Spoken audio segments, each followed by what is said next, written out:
Puis, l'ayant rejeté, il leur suscita pour roi David, auquel il a rendu ce témoignage.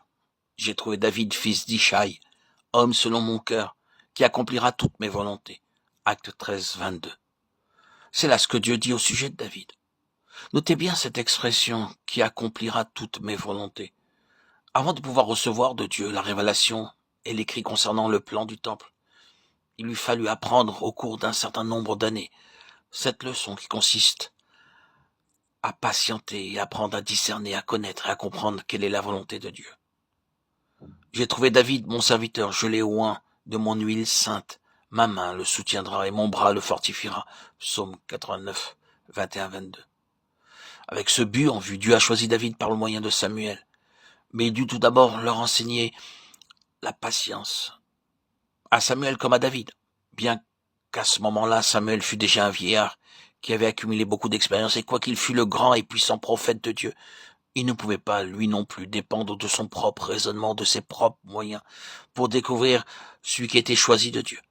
Nous autres, qui sommes dans le service de Dieu, nous commettons souvent cette grave faute de nous laisser diriger et gouverner par les apparences extérieures et naturelles pour le choix des personnes qui doivent travailler dans l'œuvre de Dieu. Mais les pensées de Dieu ne sont pas nos pensées. Car mes pensées ne sont pas vos pensées, vos voix ne sont pas mes voix, dit l'Éternel. Autant les cieux sont élevés au-dessus de la terre, autant mes voix sont élevées au-dessus de vos voix. Ésaïe 55, 8, 9. Considérez, frères, que parmi vous qui avez été appelés, il n'y a ni beaucoup de sages selon la chair, ni beaucoup de puissants, ni beaucoup de nobles. Mais Dieu a choisi les choses folles du monde pour confondre les sages. Dieu a choisi les choses faibles du monde pour confondre les fortes. Et Dieu a choisi les choses viles de ce monde et celles qu'on méprise, celles qui ne sont point, pour réduire à néant celles qui sont, afin que nulle chair ne se glorifie devant Dieu. 1 Corinthiens 1, 26, 29. Au moment où Samuel fut conduit à désigner David, celui-ci, par son apparence, laissait voir son intelligence. L'un des serviteurs prit la parole et dit, « Voici, j'ai vu un fils d'Ishaï, Bethléemite, qui sait jouer.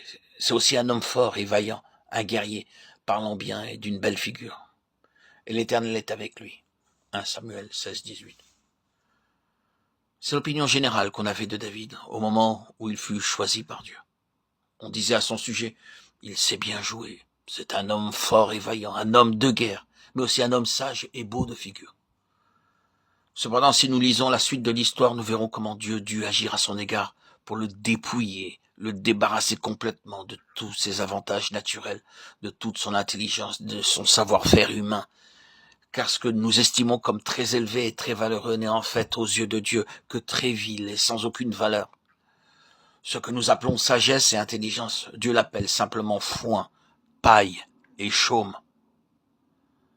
Or, à deux occasions, Dieu conduisit David sur un air de battage. Ce que nous appelons sagesse n'est en fait aux yeux de Dieu que de la paille battue. Un air de battage. C'est un lieu où l'on sépare le bon grain de la paille. Lorsque le blé est moissonné, on l'amène à l'air où il est battu, en sorte qu'il se produit une séparation entre le bon grain et le reste. Je vous invite à lire 1 Chronique 13, 1, 14.